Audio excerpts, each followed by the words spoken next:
Tabbas yaƙi ba abun so ba ne, amma Amurka tana mana barazanar amfani da ƙarfin soji. A ganina wannan barazana ba ta da ma'ana ƙwarai da gaske. Domin fara shi za su iya fara shi, amma ba lallai ya zamana cewa sun gama shi ba. Wani al'amari ba al'amari ba ne mai daɗi kuma ba al'amari ne wanda za a yi murna da shi ba, amma mun shirya ma kowace irin barazana da za ta iya fuskantar mu. Wannan bayani ya fito daga bakin shugaban juyin juya hali na ƙasar Iran wato Ayatollahi Al-Khamenei. Iran tana da ikon martani kuma tabbas za mu mai da martani mai tsauri. Na yi imani da cewa Amurkawa ko wakilansu in har suka yi kuskuren wannan al'amari da suke shirin yi, to tabbas za su kuka da kansu kuma za su tabbatar da nasararmu a idanunsu.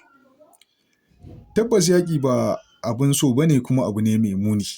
Amma idan wani al'amari ya zamana ya kawo sauyi a al'amuran da muke tunani, ma'ana Amurka in suka fara yin wani abu dangane ga ƙasarmu, to martaninmu zai kasance na ƙarshe kuma ba za a iya musanta wannan al'amari ba.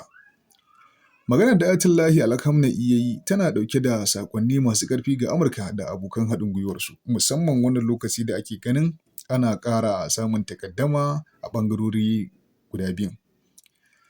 Kalaman nasa yana nuna cewa Iran ba ta tsoron yaƙi, amma tana gudun tashin hankali.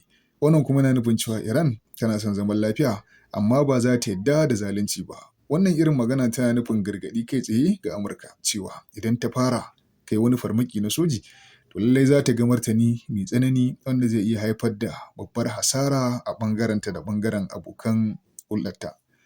A wani ɓangare kuma kalaman nasa suna ƙarfafa ƙasashen musulmi da masu adawa da mamayar ƙasar mamaya da kuma Amurka. A cewar Iran tana nan daram a matsayinta na ƙasa mai tsayayyen wato hadafi da kuma ƙoƙarin yaƙar zalunci.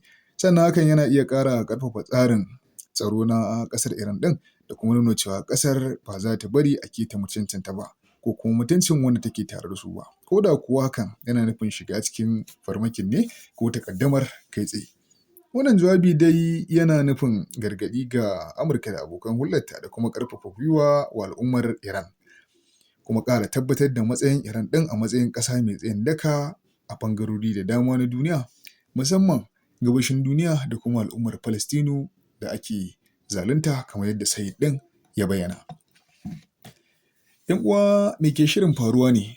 Shin akwai wani shiri ne da aka bankaɗo ko wasu al'amura da ake tunanin za su iya faruwa, duk da dai ana ta ganin ana ta jibge dakaru a ƙasar mamaya na ƙasashe daban-daban, wanda bayanai sun tabbatar da cewa akwai gagarumin al'amuran da ke shirin faruwa, don haka ma martanin nan ya fito a yau daga bakin Said Al-Khamenei. ‘Yan uwa menene ra'ayinku game da bayanin Said ɗin? Ku faɗa mana ra'ayinku a comment section, kada ku manta kuma da sharing, like da comment. Wannan rahoto yana zuwa daga Hausa Global News. Allah ya ba mu alheri.